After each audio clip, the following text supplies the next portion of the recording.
പിടിപ്പേന ഉൻകാൽത്തടം ഞാൻ തൊടുവേന അൻപേ അൻപേ.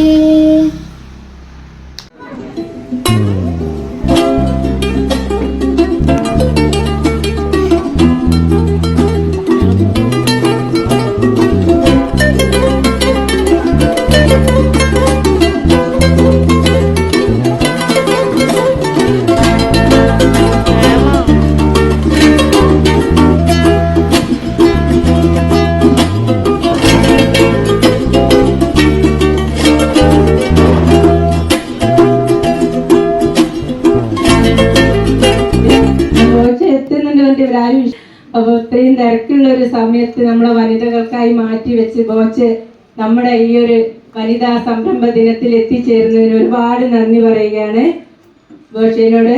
പിന്നെ ഒരു സംരംഭകർക്ക് വേണ്ടത് 2 കഴിവാണ്. മനഃശക്തി, ഓർമ്മശക്തി, ബുദ്ധിശക്തി ഒന്നല്ല, നല്ലൊരു ആരോഗ്യം, നല്ല ഉറങ്ങാനുള്ള ഒരു ടൈം, 2 ബോച്ചക്കുണ്ട്. അത് ഒരുപാട് സന്തോഷം. അപ്പം ബോച്ചേനെ ഈ ഒരു പ്രോഗ്രാമിലേക്ക് സ്വാഗതം ചെയ്യാൻ വേണ്ടി ഇവിടുത്തെ മെമ്പറായ കുഞ്ഞേഷ മാഡത്തിനെ സ്വാഗതം ചെയ്യുന്നു. ഏറെ ബഹുമാനനായ നമ്മളെല്ലാം കുറേ സമയമായിട്ട് കാത്തിരുന്ന നമ്മളോടൊപ്പം കൂടിയിരിക്കുന്ന നമ്മളെല്ലാം ബോച്ച എന്ന ചുരുക്കപ്പേരിൽ അറിയുന്ന നമ്മുടെ ബോബി ചെമ്മണ്ണൂർ അവർ ഈ പരിപാടി ഇവിടെ സംഘടിപ്പിക്കുന്നതിന് നേതൃത്വം നൽകിയ നമ്മുടെ എല്ലാം വയനാട് ജില്ലയുടെ തന്നെ ഏറ്റവും പ്രിയങ്കരിയായ ശ്രീമതി ഷംല ഇസ്മായിൽ, അതുപോലെ ഈ വാർഡിൻ്റെ ADS-ന്റെ പ്രസിഡന്റായ നസീമ, ഇന്നത്തെ മാർച്ച് 8 വനിതാ ദിനത്തിൽ നമ്മൾ ഇന്ന് ആദരിക്കപ്പെടുന്ന നമ്മുടെ പ്രിയപ്പെട്ട ഉമ്മ, അതിലുപരി ഇവിടെ എത്തിച്ചേർന്നിരിക്കുന്ന ഏറ്റവും പ്രിയപ്പെട്ട സംരംഭകർ, മറ്റു വനിതാ സുഹൃത്തുക്കളെ, ഞങ്ങളുടെ ക്ഷണം സ്വീകരിച്ച് ബോച്ചയുടെ കൂടെ എത്തിച്ചേർന്നിരിക്കുന്ന പ്രിയപ്പെട്ടവരെ, ഇന്ന് മാർച്ച് 8 വനിതാ ദിനം നമ്മളെല്ലാം നമ്മുടെ ജീവിതത്തിൽ ഒരിക്കലും മറക്കാനാവാത്ത ഒരു വനിതാ ദിനമായിരിക്കും 2024 മാർച്ച് 8 എന്ന് പറയുന്നത്. അതായത് മറ്റവർക്കൊന്നും തന്നെ ലഭിക്കാത്ത ഒരു വലിയ ഭാഗ്യമാണ് ഷംലയിലൂടെ നമുക്കിന്ന് ലഭിച്ചിരിക്കുന്നത്. ഇന്ന് 2 മണിക്ക് നമ്മുടെ ബോച്ച ഇവിടെ എത്തുമെന്ന് പറഞ്ഞു. ഒരുപാട് സ്ത്രീകൾ വന്നു. ഞങ്ങൾക്ക് നോമ്പ് കാലമാണ്, അതുകൊണ്ട് കുറേ പേരൊക്കെ അതുമായി ബന്ധപ്പെട്ട് പോയി. എന്നാലും ഇത്രയും സമയം നമ്മുടെ ബോച്ചയെ കാത്തിരുന്ന ഏറ്റവും പ്രിയപ്പെട്ട എൻ്റെ സഹോദരിമാർ, ഞങ്ങളെല്ലാവരും തന്നെ ബോച്ചയെ കാത്തിരിക്കുന്നത് ഒരൊറ്റ കാര്യം അറിയുന്നതിന് വേണ്ടി മാത്രമാണ്. ഞങ്ങളൊക്കെ തന്നെ വിവിധ സ്ഥലങ്ങളിൽ വിവിധ പരിപാടികളുമായി പ്രവർത്തനത്തിൽ ഏർപ്പെടുന്ന ഓരോമാണ്. പക്ഷേ ഇവിടെ വന്നിരിക്കുന്ന പല ആളുകളും ഞങ്ങൾക്കൊരു സംരംഭം തുടങ്ങിക്കഴിഞ്ഞാൽ ഞങ്ങളുടെ കുടുംബത്തെ അല്ലെങ്കിൽ ഞങ്ങളുടെ വീട്ടിലെ ഞങ്ങളുടെ ഭർത്താവിനെ സഹായിക്കുന്നതിന് വേണ്ടി ഞങ്ങൾക്ക് സാധിക്കുമെന്ന് മനസ്സിൽ ഉറപ്പിച്ച് എന്തെങ്കിലും ഒരു സംരംഭം ഇവിടെ ആരംഭിക്കണമെന്ന് മനസ്സിൽ ഉറപ്പിച്ച് ബോച്ചയെ കാണാൻ വന്നിരിക്കുന്ന ആളുകളാണ് എൻ്റെ മുന്നിലിരിക്കുന്ന ഓരോരുത്തരും. അതുകൊണ്ട് കൂടുതലായി ഒന്നും ഞാൻ പറയുന്നില്ല. നമ്മുടെ ബോച്ച എന്ന് പറയുന്ന ബോച്ചയുടെ വിലപ്പെട്ട സമയമാണ്. ഓരോ മിനിറ്റും അവർക്ക് വിലപ്പെട്ടതാണ്. കരുണയുടെ എന്താ പറയാ, അത്രമാത്രം കരുണ എന്ന് പറഞ്ഞാൽ അത് ബോച്ച എന്നാണ് നമ്മളൊക്കെ നമ്മുടെ മനസ്സിൽ കാണുന്നത്. അത്രമാത്രം നമ്മളൊക്കെ നമ്മുടെ ബോച്ച ഇതിന് മുമ്പ് ഇവിടെ വന്നു. ആ വന്ന സമയത്ത് നമുക്കറിയാം, അന്ന് ഇവിടെ സംസാരിച്ച സമയത്ത് ബോച്ചയെ പറഞ്ഞത് നമ്മുടെ ഗൾഫിലുള്ള നമ്മുടെ റഹീം എന്നവര്, ജയിലിലുള്ള ആ റഹീമിനെ അവിടെ നിന്ന് രക്ഷപ്പെടുത്തുന്നതിന് വേണ്ടി 1 കോടി രൂപയാണ് സ്വന്തം കയ്യിൽ നിന്ന് മുടക്കി അവരെ ആ ജയിലിൽ നിന്ന് മോചിപ്പിക്കുന്നതിന് വേണ്ടി സഹായിച്ച ഒരു വ്യക്തി എന്ന രീതിയിൽ എങ്ങനെയാണ് അദ്ദേഹത്തോട് നമ്മൾ നന്ദി പറയുക എന്നറിയില്ല. നമ്മൾ ഓരോരുത്തരും അദ്ദേഹത്തോട് കടപ്പെട്ടിരിക്കുകയാണ്. കൂടുതലായൊന്നും ഞങ്ങൾക്ക് നിങ്ങളോട് പറയാനില്ല. ഈ വനിതകൾ ഇത്രയും സമയം നിങ്ങളെ കാത്തിരുന്ന ഈ വനിതകൾക്ക് വനിതാ ദിനത്തിൽ നിങ്ങൾക്ക് കൊടുക്കാനുള്ള ഓഫർ എന്താണ് എന്നാണ് ഞങ്ങൾക്ക് അറിയേണ്ടത്. ഇവിടെ എത്തിച്ചേർന്നിരിക്കുന്ന പ്രിയപ്പെട്ട ബോച്ചയെ വളരെ സ്നേഹപൂർവ്വം ഈ പരിപാടിയിലേക്ക് സ്വാഗതം ചെയ്യുന്നു. അതോടൊപ്പം തന്നെ ഞങ്ങളുടെ എല്ലാം പ്രിയങ്കരിയായ ഞങ്ങളെല്ലാം ഏറെ അഭിമാനത്തോടെ എന്നും നോക്കി അതൊന്നും നടക്കുന്നത് വരെ അതിന്റെ കഷ്ടപ്പാട് നടന്നു കിട്ടട്ടെ. അതുവരെ ഈ അപ്പി പോരലും അതും ഇതൊക്കെ ആയിട്ട് ഒരുപാട് കഷ്ടപ്പാടാണ്. ഇതൊന്നും പുരുഷൻ ചെയ്യില്ല. ഒന്ന് നടന്നു കഴിയാറാവുമ്പോ തോന്നും ഒക്കെ ശരിയാവുന്നു. അപ്പൊ അതിലും വലിയ കുരുത്തക്കേട് സ്കൂളിലാക്കി, 1-ാം ക്ലാസ്സിലാക്കി, 5-ാം ക്ലാസ്സിലെത്തി, കുരുത്തക്കേട് കുരുത്തക്കേട് കൂടി വരികയാണ്. അപ്പോൾ വിചാരിക്കും കോളേജിൽ എത്തട്ടെ, അപ്പോഴെങ്കിലും ഒരു പ്രായപൂർത്തിയൊക്കെ ആയി ശരിയാവും. കോളേജിൽ എത്തുമ്പോൾ അതിലും വലിയ പൊരുത്തക്കേട്. അപ്പൊ അമ്മ വിചാരിക്കും ഇനി കല്യാണമൊക്കെ കഴിച്ച് കുട്ടിയൊക്കെ ആകുമ്പോൾ ശരിയാവും, ഒരു ഉത്തരവാദിത്തമൊക്കെ വരുമല്ലോ, അതിനു വേണ്ടി അമ്മ കാത്തിരിക്കും. അങ്ങനെ കല്യാണം കഴിച്ച് പേരക്കുട്ടിയൊക്കെ ആയി വരുമ്പോഴേക്കും അമ്മയ്ക്ക് വയസ്സായി, 60-70 വയസ്സായി. ആ നല്ല പ്രായം യുവത്വം കൊണ്ട് കടന്നു പോവുകയാണ്. പുരുഷൻ അപ്പോഴും ആഘോഷിച്ചുകൊണ്ടിരിക്കുകയായിരുന്നു. വലിയൊരു സമയം മക്കൾക്ക് വേണ്ടി, ഭർത്താവിന് വേണ്ടി ചെലവഴിച്ച് അതിനുവേണ്ടി ഡെഡിക്കേറ്റഡ് ആണ്, ത്യാഗമാണ് ചെയ്യുന്നത്. ഇങ്ങനെ കമ്പയർ ചെയ്യാൻ പറ്റില്ല പുരുഷനുമായി. അപ്പോ ഇത്രയും ജീവിതം കുട്ടികൾക്കും ഭർത്താവിനും വേണ്ടി ഒഴിഞ്ഞു വെച്ച്, ഇതിനിടയ്ക്ക് ജോലിക്ക് പോകേണ്ടവരുടെ ഗതി ജോലിക്ക് പോയിട്ട് അധ്വാനിച്ച് കാശുണ്ടാക്കണം, വീട്ടിലെ പണി ചെയ്യണം, കുക്കിംഗ് ചെയ്യണം, കുട്ടിയെ നോക്കണം, ഒക്കെ ചെയ്യണം. ഇത്രയും കഴിവുള്ള സ്ത്രീ, ഇത്രയും ക്ഷമയുള്ള മാലാഖമാരാണ് സ്ത്രീകൾ. ഇതൊരു യാഥാർത്ഥ്യമാണ്. ഇതൊക്കെ ഇത്ര കറക്റ്റായിട്ട് പറയാൻ കാരണം ഈ പറഞ്ഞതൊക്കെ എൻ്റെ അമ്മ എന്നോട് പറയണം. അതാ ഇത്രയും കാലമായി കല്യാണം കഴിഞ്ഞ് എന്നിട്ടും നിനക്ക് എന്തെങ്കിലും ഒരു ഉത്തരവാദിത്വം ഉണ്ടോ എന്നോട് ചോദിക്കുന്നതുകൊണ്ട് ഇത്ര കറക്റ്റായിട്ട് പറയാൻ പറ്റുന്നത്. അപ്പൊ അതാണ് സ്ത്രീ. അപ്പൊ ഇന്ന് വനിതാ ദിനം പ്രമാണിച്ച് ഈ ഒരു സത്യം നമുക്ക് എല്ലാവർക്കും അറിയുന്ന ഈ സത്യം, അത് വളരെ ആത്മാർത്ഥതയോടുകൂടെ ഇവിടെ പറയാൻ എനിക്ക് അഭിമാനമുണ്ട്, സന്തോഷമുണ്ട്. അതുകൊണ്ട് എല്ലാ വനിതകൾക്കും എൻ്റെ ബിഗ് സല്യൂട്ട്. ഇനിയൊരു പ്രസംഗത്തിന്റെ ആവശ്യമില്ല, വലിയൊരു സത്യം തുറന്നു പറയാനുള്ള ഒരു അവസരം ഇന്ന് കിട്ടി. പ്രത്യേകം നന്ദി. ഒരുപാട് പേര് പങ്കെടുത്തിട്ടുണ്ട്. ഇവിടെ ഒരു വനിതയെ ഇന്ന് ആദരിക്കുന്നുണ്ട്. ഗോച്ചനെ കാണാൻ വന്നത്. അപ്പൊ ഞങ്ങൾ ഗോച്ച നമുക്ക് ആദരിക്കാം. ഗോച്ചനോട് ആർക്കെങ്കിലും എന്തെങ്കിലും ചോദിക്കാനുണ്ടോ? എന്നോട് ഒരു സ്ത്രീയായി മാറണമെന്ന് പറയരുത്. ഇവിടെ എത്തിച്ചേർന്ന ബഹുമാനപ്പെട്ട ബോച്ചോ അവർക്കും മറ്റെല്ലാ അംഗങ്ങൾക്കും ബോച്ചോന്റെ കൂടെ വന്ന എല്ലാവർക്കും കൂടി ഞാൻ എൻ്റെ പേരിലും ഷംലന്റെ ഈ സ്ഥാപനത്തിന്റെ പേരിലും നന്ദി രേഖപ്പെടുത്തുന്നു. പിന്നെ ഞാൻ PG കാർഡിൽ വർക്ക് ചെയ്യുന്നത്. അങ്ങനെ എനിക്ക് ബോച്ചോ ഒന്ന് നേരിട്ട് കാണാനുള്ള വലിയ സന്തോഷത്തോടു കൂടിയാണ് ഞാൻ ഇവിടെ വന്നത്. ആദ്യം നമ്മൾ വിചാരിക്കും നമുക്ക് ഒന്നിനും പറ്റൂല എന്നുള്ളൊരു ചോദ്യം എൻ്റെ മുന്നിലും. അതെനിക്കിപ്പം മാറിക്കൊണ്ടിരിക്കുന്നതാണ്. PG കാർഡിൽ വന്നതിന് ശേഷം എനിക്ക് ഒരുപാട് സപ്പോർട്ടായി. അങ്ങനെ ഞാൻ എൻ്റെ ഒരു PG കാർഡിൽ വർക്ക് ചെയ്തുകൊണ്ടിരിക്കുന്നുണ്ട്. അപ്പം അധികമൊന്നും ആയിട്ടില്ല, 4 മാസം ആകുന്നേ ഉള്ളൂ. എനിക്ക് നല്ല സപ്പോർട്ട് ഷിജു സാറ്, അനിതകുമാരി, പാർവതി ചേച്ചി, അങ്ങനെ എല്ലാവരും കൂടി ഇപ്പം അതിൽ വർക്ക് ചെയ്യുന്നുണ്ട്. പിന്നെ നമുക്കാവും ഞാൻ പറയുന്നത് ഞാൻ മനസ്സിലാക്കിയിടത്തോളം പറയുന്നത്, ഒരാൾ പറയുക ഓർക്ക് നല്ല സാമ്പത്തികമുണ്ട്, ഓർക്ക് കാറുണ്ട്, അങ്ങനെയുണ്ട് ഇങ്ങനെയുണ്ട്, ഓര് അധ്വാനിച്ചിട്ടാ ഉണ്ടാക്കുന്നതെന്നുള്ളത് നമ്മൾ ഒരിക്കലും മനസ്സിലാക്കില്ല. ഇപ്പൊ ഞാൻ അങ്ങനെയാണ് മനസ്സിലാക്കിയത്. ഞാൻ ഒരു ഒറ്റയ്ക്ക് ജീവിക്കുന്ന ഒരു വ്യക്തിയാണ്. എനിക്ക് ഭർത്താവില്ല, കുട്ടികളില്ല, കൂടെപ്പറപ്പ് ഇവിടെ ഇന്ന് നാട്ടുകാർ മാത്രമേ ഉള്ളൂ. അങ്ങനെ ഇപ്പൊ ഞാൻ എൻ്റെ ഇത് ലോട്ടറി വിറ്റിട്ടാണ് ജീവിക്കുന്നത്. ലോട്ടറി വിറ്റിട്ട് ജീവിക്കുന്ന എന്നെ ഈ PG കാർഡിലേക്ക് കൊണ്ടുവന്ന അവർക്ക് ഞാൻ ഒരുപാട് നന്ദി രേഖപ്പെടുത്തുന്നുണ്ട്. എനിക്ക് മാനസികമായിട്ടും എല്ലാം കൊണ്ടും ഇപ്പോൾ ഒരു നല്ല സപ്പോർട്ടാണ്. അങ്ങനെ ബോച്ചോനെ നേരിട്ട് കാണണമെന്നുള്ള ഭയങ്കര ആഗ്രഹം കൊണ്ടാണ് ഞാൻ ഇവിടെ വന്നത്. പിന്നെ വനിതാ ദിനത്തിനായിട്ട് ബോച്ചോയോട് എത്തിയതിലും വലിയ സന്തോഷം. ഞങ്ങളുടെ വനിതകൾക്ക് നല്ലൊരു സപ്പോർട്ട് കൊണ്ടായിട്ടാണ് ഞാൻ കാണുന്നത്. Thank you. ഗോച്ച പിന്നെ ഹൈയിൽ നിൽക്കുന്ന ആളുമാണ്. പിന്നെ ഏറ്റവും അടിത്തട്ടില് വരുന്ന ആളായതുകൊണ്ട് കുറച്ചൊരു ധൈര്യമുണ്ട്. അതുകൊണ്ട് ഞാൻ പുറത്തിറങ്ങി ഇങ്ങനെ നമ്മളാരോ ആണ് എന്നുള്ള രീതിയിൽ സംസാരിക്കുന്നത്. അല്ലാതെ എനിക്ക് ഇത്രയും സംസാരിക്കാൻ പറ്റൂല. അപ്പോ ഞങ്ങളിപ്പോ മുണ്ടക്കായില് പിന്നെ ഉരുൾപൊട്ടലിലൊക്കെ ഇതായി വന്ന അപ്പൊ സംഘമേടത്തെ കണ്ടപ്പോ അവര് ഞങ്ങൾക്ക് ഒരുപാട് ധൈര്യം തന്നു, സപ്പോർട്ട്. ഞങ്ങളൊക്കെ ഉണ്ട്, എല്ലാം പോയി എന്ത് ചെയ്യണം എന്ന് അറിയാതെ നിൽക്കുകയായിരുന്നു. അപ്പോഴാണ് ഒരു യൂണിറ്റ് തയ്യൽ അറിയാം. അപ്പൊ തയ്യലിന്റെ യൂണിറ്റ് തുടങ്ങിയിട്ട് നമുക്ക് മുന്നോട്ട് പോകാൻ. അപ്പൊ മാഡം വന്ന് ഇങ്ങനെ പിന്നെ ഞങ്ങളൊക്കെ ഉണ്ട്, ഞങ്ങൾ എന്താ ചെയ്യേണ്ടതെന്നൊക്കെ പറഞ്ഞു തന്ന് അങ്ങനെ ഇതാണ് ഉണ്ടാക്കിയിട്ടുണ്ടായിരുന്നത്. പിന്നെ ഇങ്ങനെ ഷംല മാഡത്തിന്റെ ഇപ്പോൾ ഓരോ വീഡിയോസൊക്കെ ഞങ്ങൾ കാണാൻ തുടങ്ങി. അപ്പോൾ എല്ലാവിധ സപ്പോർട്ടും ചെയ്ത് തരാറുണ്ട്. ഇനി കുറച്ച് ഞങ്ങളെ യൂണിറ്റ് ഒന്ന് വന്ന് സന്ദർശിക്കണം. ഞങ്ങൾക്ക് കുറച്ച് മെഷീൻ്റെ കുറവുണ്ട്. പിന്നെ ഞങ്ങൾ ജീവിതമാർഗത്തിന് വേണ്ടിയിട്ട് ഇങ്ങനെ ഒരു ഇതിന് വന്നതാണ്.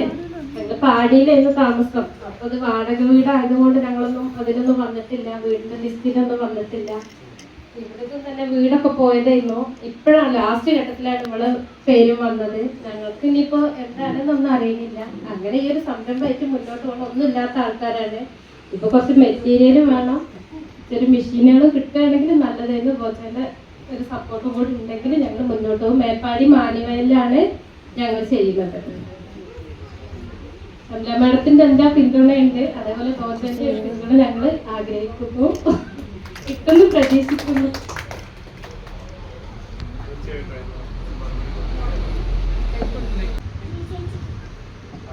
തീർച്ചയായിട്ടും ഇതിന് എനിക്ക് പറയാനുള്ളത്,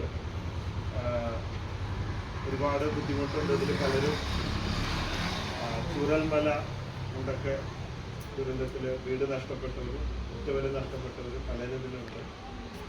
അതിനൊക്കെ പറയാനുള്ളൊരു കാര്യം, അതിൻ്റെതായ നിരാശ സങ്കടത്തിലൊക്കെ ഉള്ളവരുണ്ട്. അതൊന്നും പേടിക്കേണ്ട എന്ന് എനിക്ക് പറയാൻ പറ്റില്ല. കാരണം ഈ സങ്കടം, വിഷമം, നിരാശ, ജീവിതത്തിൽ നിരാശ, ഇതൊക്കെ ഇല്ലാതെ ജീവിക്കണമെങ്കിൽ സന്തോഷത്തിൽ ജീവിക്കാൻ സാധിക്കില്ല. കാരണം ഞാൻ സന്തോഷവാനായിട്ട് ജീവിക്കുന്ന ഒരു വ്യക്തിയാണ്. പൈസ ഉള്ളത് കൊണ്ടോ മറ്റു കാര്യങ്ങൾ കൊണ്ടോ ഒന്നുമല്ല. അത് ശരിയായ അറിവുള്ളവരിൽ നിന്ന് ശരിയായ അറിവ് ലഭിച്ചതുകൊണ്ടാണ്. കാരണം കോവിഡ് കാലത്ത് ഒരുപാട് പേര് കോവിഡ് പിടിച്ച് മരിച്ചു അല്ലേ? ലോകം തന്നെ നമ്മൾ ഇതുവരെ കാണാത്തൊരു കോലത്തിലായിരുന്നു. അപ്പോൾ നമ്മൾ ഓരോരുത്തരും ചിന്തിച്ചത് എന്താ? ഞാൻ മാത്രം മരിക്കരുത്. എത്ര പേര് ലോകത്ത് മരിച്ചു വീഴുന്നു, ഞാൻ മാത്രം മരിക്കരുത് അല്ലേ? ഞാനും ആഗ്രഹിച്ചു. പക്ഷെ എനിക്ക് തോന്നി അതൊരു അത്യാഗ്രഹമാണ്. ഒരുപാട് പേര് മരിക്കുകയാണെങ്കിൽ എന്നെ വിളിച്ചാൽ ഞാനും പോകണ്ടേ അല്ലേ? വേണ്ടയോ? അതുകൊണ്ട് ഞാൻ മാനസികമായിട്ട് പൊരുത്തപ്പെട്ടു. ഞാനും ചിലപ്പോൾ മരിക്കാം, മാനസികമായിട്ട് തയ്യാറെടുത്ത് കഴിഞ്ഞു. അവിടെ ധൈര്യം സംഭരിച്ചു. അതാണ് അവിടെ ഒരു സ്പേസ് കൊടുത്തു. അങ്ങനെയും സംഭവിക്കാം. പിന്നെ ഞാൻ പിന്നെ എൻ്റെ പിതാവ് എന്ന് പറയുമ്പോൾ അദ്ദേഹത്തിൻ്റെ 7 അയലത്തോടെ ഞാൻ പോയി. അതിന് 10% ക്വാളിറ്റി എനിക്ക് കിട്ടിയിട്ടില്ല. അത്രയും നല്ല മാതൃകാപരമായ ഒരു മനുഷ്യനായിരുന്നു എൻ്റെ ഫാദർ. അദ്ദേഹം കാറിടിച്ച് കാലൊടിച്ച് തല പൊട്ടി ഓപ്പറേഷനൊക്കെ ആയിട്ട് വർഷങ്ങളോളം ഹോസ്പിറ്റലിൽ. അതൊക്കെ മാറി വന്നപ്പോഴേക്കും എന്തായി? ക്യാൻസർ പിടിച്ച് അദ്ദേഹം മരിച്ചു. അപ്പൊ എനിക്കൊരു കാര്യം മനസ്സിലായി, നമ്മൾ എത്ര നല്ലവരാണെങ്കിലും സൂക്കേട് വരാം അല്ലേ? ക്യാൻസർ വരരുതെന്ന് നമുക്ക് പറയാൻ പറ്റുമോ? സൂക്കേട് വരാം, വണ്ടി ഇടിക്കാം, അപകടത്തിൽപ്പെട്ട് മരിക്കാം അല്ലേ? അപ്പൊ വണ്ടി ഓടിക്കുമ്പോൾ ഞാൻ വിചാരിക്കും ചിലപ്പോൾ ഞാൻ തിരിച്ചു വരും, ചിലപ്പോൾ ഞാൻ തിരിച്ചു വരില്ല. എൻ്റെ വണ്ടി മാത്രം ഇടിക്കരുത്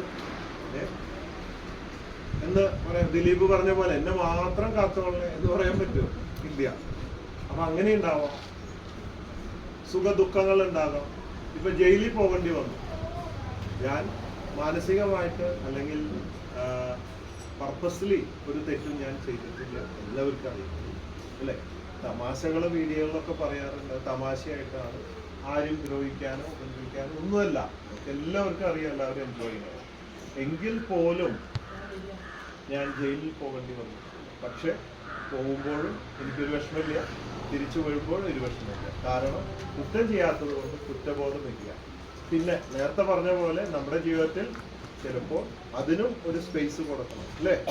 ഒരു പക്ഷേ ജയിലിൽ പോയേക്കാം, തെറ്റ് ചെയ്തിട്ടും തെറ്റ് ചെയ്യാതെയൊക്കെ ജയിലിൽ പോയേക്കാം.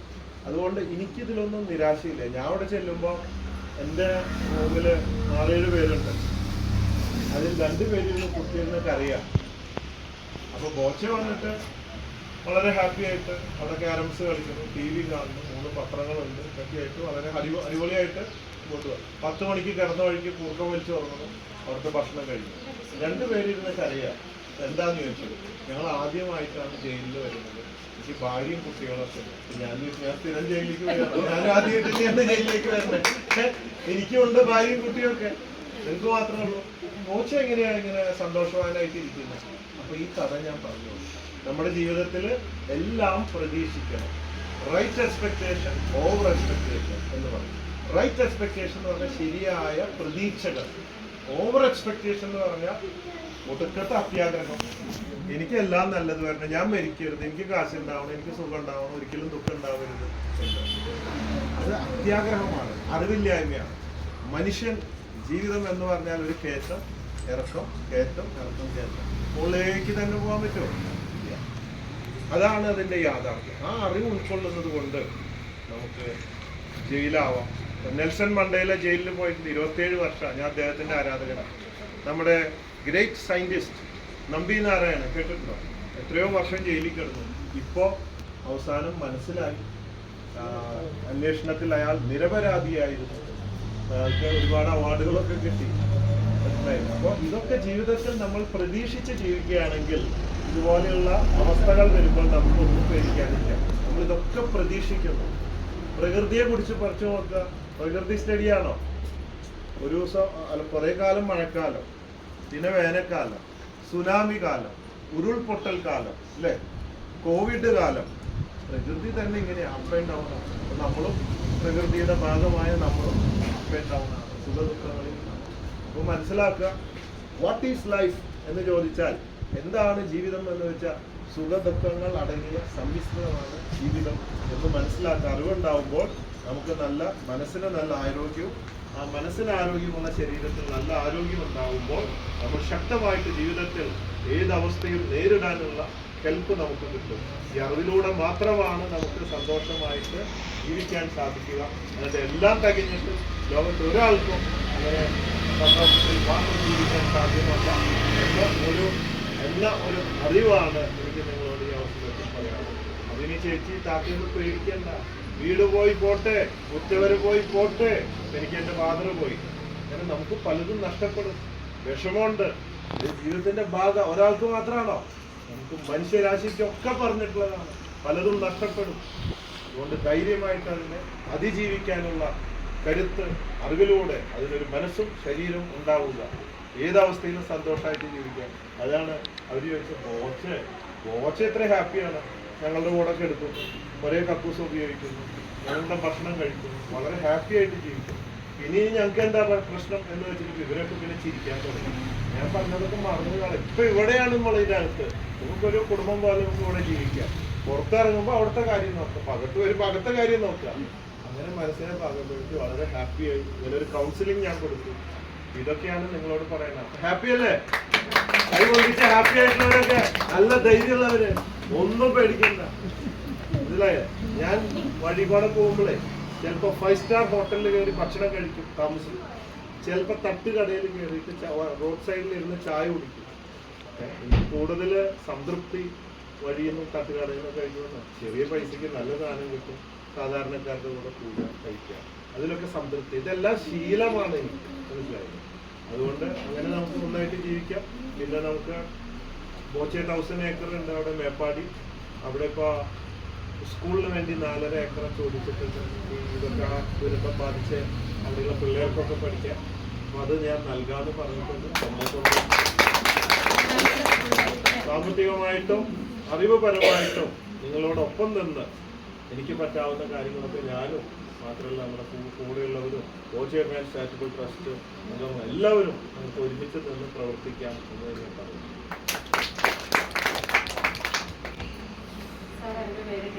സാറല്ല ബോച്ച. സാമ്പത്തികമായിട്ട് ഇപ്പൊ തകർച്ചയിലാണ് ഉള്ളത്. ഇപ്പൊ പുള്ളിക്ക് ഒട്ടും ഇവിടുത്തെ വെയിറ്റ് പോലും കൊള്ളാൻ പറ്റാത്ത ഒരവസ്ഥയിലാണ് പുള്ളി ഉള്ളത്. എനിക്ക് സാറിനോട് പേഴ്സണലായിട്ട് ഒരു 5 മിനിറ്റെങ്കിലും സാറിനോട് അത് ചോദിക്കാൻ പറ്റുമോ പോലും എനിക്കറിയത്തില്ല. എന്നാലും എനിക്കൊന്ന് കാണണമെന്ന് അതിന് വേണ്ടിയിട്ടാണ് വന്നത്. അതിന് ഞാനിപ്പോൾ ഒരു ചെറിയ സംരംഭം ചെയ്യുന്നതെന്ന് പറഞ്ഞാൽ ഉണക്കിറച്ചിയാണ്. അപ്പോൾ അതങ്ങനെ ചെയ്ത് എനിക്ക് സാമ്പത്തികമായിട്ട് വലിയൊരു ഗർത്തത്തിലാണ് ഞാനിപ്പോൾ വീണ് ഇരിക്കുന്നത്. അപ്പോൾ കഴിഞ്ഞ ഒരാഴ്ചയായിട്ട് ഞാൻ ജീവിക്കണോ അതോ മരിക്കണോ ആ ഒരു ചിന്തയിലായിരുന്നു ഞാനുള്ളത്. അപ്പോൾ ഒരു ദിവസം ഞാനിങ്ങനെ യൂട്യൂബ് കണ്ടപ്പോൾ ബോച്ചേൻ്റെ ഇത് കണ്ടു. അപ്പോൾ ഇങ്ങനെ ഫോൺ നമ്പർ തപ്പി അതിനകത്ത് നോക്കിയിട്ട് അപ്പോൾ ബോച്ചേനെ എപ്പോഴും വിളിക്കുക അങ്ങനെ ഒരു ഇത് കണ്ട് ഞാൻ ബോച്ചേൻ്റെ ഫോൺ നമ്പർ നോക്കിയപ്പോൾ എനിക്ക് കിട്ടിയില്ല. എനിക്ക് ആ അത് എനിക്ക് ദേഷ്യം പിടിച്ചു. ഇത് എവിടെ ഫോൺ നമ്പർ ഞാൻ നോക്കിയിട്ട് എനിക്ക് അങ്ങനെ ഫോണ് ഒത്തിരിയായിട്ട് കൈകാര്യം ചെയ്യാനും അറിയത്തില്ല. അപ്പൊ ഞാൻ ഷംലയ്ക്ക് ഒരു മെസ്സേജ് വിട്ടു. ഷംല ഇങ്ങനെ ഫിസിക്കാത്തിന്റെ ഒരു ക്ലാസ് അന്ന് ഇവിടെ വെച്ചിട്ടുണ്ടായിരുന്നല്ലോ, അന്ന് ഇവിടെ വന്നപ്പോൾ ആ ക്ലാസ് എടുത്ത ആളുടെ നമ്പർ ഒന്ന് എനിക്ക് തരുമോ എന്ന് ചോദിച്ചു. അങ്ങനെ ഷംല എനിക്ക് ആ നമ്പർ വിട്ടു തന്നു. അങ്ങനെ 2 ദിവസമായുള്ളൂ അല്ലേ ഞാൻ ആ നമ്പർ ചോദിച്ചിട്ട്. ഇന്ന് രാവിലെ ഞാൻ എൻ്റെ ഫോൺ ആ സമയത്ത് ഞാൻ ഒരിക്കലും ഫോൺ എടുത്ത് നോക്കുന്നതല്ല, പിള്ളേരെ വിടുന്ന സമയമാണ്. അപ്പം ഞാൻ ഇന്ന് ഫോൺ എടുത്ത് നോക്കിയപ്പോൾ ഇന്ന് ബോച്ച ഇവിടെ വരുന്നു. അപ്പം ഞാൻ എൻ്റെ ഹസ്ബൻഡിനോട് പറഞ്ഞു, എനിക്ക് എന്തെങ്കിലും ഒരു സഹായം കിട്ടുമായിരിക്കും, ഞാൻ എന്തായാലും ഇന്ന് പോകുന്നുണ്ട്. സത്യം പറഞ്ഞാൽ ഇന്ന് 120 രൂപ വേണം എനിക്ക് ഇവിടെ എത്തണമെങ്കിൽ. ആ പൈസ പോലും ഇന്ന് ഉണ്ടായിരുന്നോ എന്ന് ചോദിച്ചാൽ ഇല്ല എന്നുള്ളതാണ് അതിനർത്ഥം. എങ്കിലും എനിക്കിവിടെ വന്നാൽ എന്തെങ്കിലും ഒരു ഹെൽപ്പ് കിട്ടും, എനിക്ക് രക്ഷപ്പെടാൻ പറ്റും എന്ന് ഓർത്തിട്ടാണ് ഞാൻ വീട്ടിൽ നിന്ന് പോകുന്നത്. അപ്പൊ ഇതൊക്കെ എനിക്ക് എല്ലാവരുടെ മുമ്പിലും പറയാനുള്ള എനിക്ക് വ്യക്തിപരമായിട്ട് ഒന്ന് കാണാം. ഞാൻ ഇന്ന് രാവിലെ ഷംലയോട് മെസ്സേജ് വിട്ട് ചോദിച്ച ഒരു കാര്യമുള്ളൂ, ഷംല എനിക്ക് വന്നാൽ ബോച്ചേനെ ഒന്ന് കണ്ട് സംസാരിക്കാൻ ഒരവസരം ഉണ്ടാവുമോ എന്ന് ചോദിച്ചു. അപ്പൊ ഷംല പറഞ്ഞു തീർച്ചയായിട്ടും ഉണ്ടാവും ചേച്ചി, പോരെന്ന് പറഞ്ഞു. അങ്ങനെയാണ് ഞാൻ വന്നത്. എനിക്ക് സമയം ഉണ്ടെങ്കിൽ ചോദിക്കാൻ പറ്റുമോ എന്നറിയത്തില്ല, സമയം ഉണ്ടെങ്കിൽ ഒരു പേഴ്സണലായിട്ട് ഒരു 10 മിനിറ്റ് സംസാരിക്കാൻ കിട്ടിയാൽ വലിയ ഉപകാരമായിരുന്നു.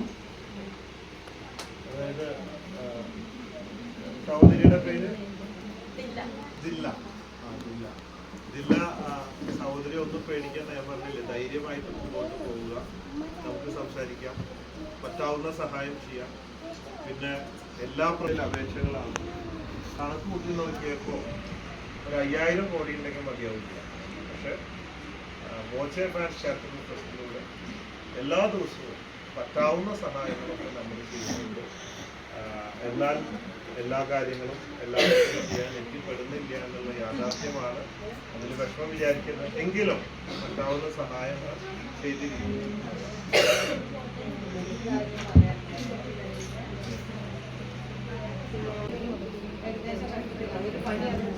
എടുക്കാനുള്ള യോഗ്യത ഇല്ലെന്ന് വെച്ച് കഴിഞ്ഞാൽ അതിനനുസരിച്ചിട്ട് വിദ്യാഭ്യാസങ്ങളില്ലാത്ത ആൾക്കാരാണ് ഞങ്ങൾ കുറച്ച് അമ്മമാരുള്ളത്. പ്രായമുള്ളവർ തന്നെ എല്ലാവരും വെക്കിലുള്ളത്. കുറച്ച് വന്നിരുന്നു അവിടെ ഒരിക്കലും. അന്ന് ഇവിടെ വന്നിട്ട് അവിടെ കടന്ന് കഴിച്ചിട്ട് പോയത് അവിടുന്നാണ്. അന്നപ്പോൾ നമുക്ക് ആ പണി ഒന്ന് കുറച്ചുകൂടി ഞങ്ങൾക്ക് എവിടെയെങ്കിലും ഒന്ന് ശരിയാക്കി തന്നായിരുന്നേ ഞങ്ങളുടെ ജീവിതമൊക്കെ ഒന്ന് നന്നായിട്ട് വരപ്പെടുകയായിരുന്നു ഭംഗിയായത്. അപ്പോൾ കുറച്ചുകൂടെ കണ്ടിട്ട് നേരിട്ട് സംസാരിക്കുന്നുള്ളത് ഞങ്ങൾ വന്നിട്ടുണ്ടെങ്കിൽ വേറെ കുറച്ച് പേരുണ്ട്. എന്തെങ്കിലും ഒന്ന് ഞങ്ങൾക്ക് അത് ചെയ്തു തരാൻ ഇരിക്കുന്നത് അത് ഞങ്ങളുടെ തീർച്ചയായിട്ടും പറ്റാവുന്ന നമുക്ക് കോച്ചേറ്റിയുടെ പാക്കിങ്ങും കാര്യങ്ങളൊക്കെ ചെയ്തിരുന്നല്ലോ. അപ്പം നമുക്ക് ഇനിയിപ്പം പുതിയതായിട്ട് കുറച്ച്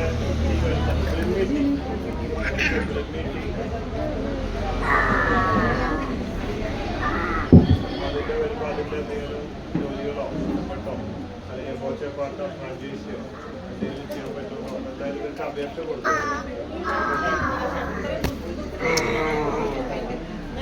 മുന്നോട്ട് പോകാൻ ഭർത്താവിനും പണിയില്ല, പിന്നെ അങ്ങനത്തെ ഒരു സ്റ്റേജിലായി എത്ര ബുദ്ധിമുട്ടായിരുന്നു. അത് ഞങ്ങൾ വെറുതെ നിൽക്കില്ല പറയാനായിട്ട് പ്രത്യേകിച്ച് ഒന്ന് കാണുകയും ചെയ്യാം പറയുകയും ചെയ്തിട്ടില്ല. എത്ര സങ്കടത്തിലായതുകൊണ്ടാണ് ഇപ്പം ഞങ്ങൾ വന്ന് കോച്ചന്റെ ഒരു പുതിയ പ്രോഗ്രാം ഉണ്ട്. അത് കേരളത്തിൽ മുഴുവനും വ്യാപിച്ചൊരു പ്രോഗ്രാമാണ്. അപ്പൊ ഞാൻ അതിന്റെ ഫസ്റ്റ് മീറ്റിംഗ് അറ്റൻഡ് ചെയ്താണ്. അതിൽ ഭയങ്കര എന്നെ അതിശയിപ്പിച്ച ഒരു ട്രെയിനിങ് ക്ലാസ് ആയിരുന്നു. നമ്മളെ അനിൽ സാർ കൊച്ചിയിൽ വെച്ച് നടന്നത്. അപ്പൊ അത് വയനാട്ടിലെ സാർ എന്നോട് ചെയ്യാൻ പറഞ്ഞു. അത് ഒരുപാട് സ്ത്രീകൾക്ക് ഒരു എന്താ പറയാ, നമ്മൾ സ്വപ്നം കാണുന്നതിനെക്കാട്ടി കൂടുതൽ വരുമാനം കിട്ടുന്ന ഒരു പ്രോഗ്രാമാണ്. അതിന്റെ ഓരോ ക്ലാസ്സും നമ്മളെന്താ പറയാ, ഒരു ക്ലാസ് പോലെയല്ല, ഡാൻസ് കളിപ്പിച്ച് പാട്ട് പഠിപ്പിച്ച് ഭയങ്കര എൻജോയ്മെന്റ് ചെയ്തൊരു പ്രോഗ്രാം. അപ്പൊ ഞാൻ സാറോട് പറഞ്ഞു എത്രയും പെട്ടെന്ന് അത് വയനാട്ടിൽ സ്റ്റാർട്ട് ചെയ്യണം എന്ന് പറഞ്ഞിരുന്നു. അപ്പൊ നമ്മൾക്ക് സ്ത്രീകൾക്ക് ഓരോ ദിവസം ഒരുപാട് ആനുകൂല്യങ്ങളായിട്ടാണ് ബോച്ച നമ്മുടെ മുമ്പിൽ വന്നത്. അപ്പം എല്ലാവർക്കും വേണ്ടിയിട്ടും ഈ വനിതാ ദിനത്തിൽ നമ്മൾക്ക് വനിതകൾക്ക് ബോച്ചേന്റെ വക എന്താണ് എന്നുള്ളത് ബോച്ചേനോട് തന്നെ നമുക്കൊരു ഗിഫ്റ്റ് ഉണ്ടാവുമല്ലോ വനിതകൾക്ക്. അപ്പം എന്തിലൂടെയാണ് അത് ബോച്ച നമുക്ക് തരുന്നതെന്ന് ചോദിച്ചു നോക്കാം.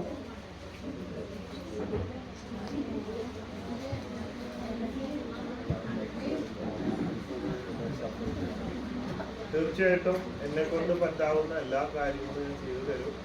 നമ്മുടെ ഗ്രൂപ്പുമായി ബന്ധപ്പെട്ടിട്ട് ഒരുപാട് അവസരങ്ങളുണ്ട്. നിങ്ങൾക്ക് ഓൾറെഡി ഞങ്ങൾ പുതിയൊരു വർക്ക്ഷോപ്പ് തുടങ്ങിയിട്ടുണ്ട്. അതിൽ സ്ത്രീകളെ സ്വർണ്ണാഭരണം, ഡയമണ്ടൊക്കെ ആഭരണങ്ങൾ ഉണ്ടാക്കാനായിട്ട് പറ്റും. വർഷങ്ങളായിട്ട് ഒരുപാട് പേര് വർക്ക് ചെയ്യുന്നു. ഇനി വലിയൊരു യൂണിറ്റ് വേറെ സ്വർണ്ണം, ഡയമണ്ട് വിൽക്കാനുള്ള അവസരമുണ്ട്. ബന്ധപ്പെട്ട ഒരുപാട് കാര്യങ്ങളുണ്ട്. ഇപ്പോൾ പുതിയതായിട്ട് ബ്രഹ്മി ബോച്ചയുടെ ബുദ്ധിയുടെയും ഓർമ്മശക്തിയുടെയും രഹസ്യം എന്നാണ് ഇതിൻ്റെ പരസ്യവാചകം. അപ്പോൾ അത് ഇറങ്ങുന്നത് വിശിഷ്ടമായതാണ്. അത് കുട്ടികൾക്കും കഴിക്കുന്നത് നല്ലതാണ് എന്നതുകൊണ്ട് തന്നെ ഒരുപാട് വലിയ പ്രതീക്ഷയുള്ള ഒരു ഐറ്റം, റെയർ ഐറ്റമാണ്, വാല്യൂ ആഡഡ് ആണ്. അപ്പോൾ അതൊക്കെ വിൽക്കാനുള്ള അവസരം, അതിൻ്റെ ഫ്രാഞ്ചൈസി ബോച്ചയെ പാർട്ട്ണർ ആവാനുള്ള അവസരം, പിന്നെ ടൂറിസം കൂടി അവസരങ്ങളുണ്ട്. തീർച്ചയായിട്ടും അപേക്ഷ തരികയോ അല്ലെങ്കിൽ വഴി കൊടുക്കുകയോ ചെയ്താൽ നമുക്കതിൻ്റെ വർക്ക്ഷോപ്പ് കണ്ടക്ട് ചെയ്തുകൊണ്ട് ഓരോ നിലയ്ക്കും പറ്റുന്നവരെ സ്കൂളായിട്ട് അതിലേക്കുള്ള ട്രെയിനിങ് തന്നുകൊണ്ട് അതാത് ജോലികളിൽ പ്രവേശിപ്പിക്കാനും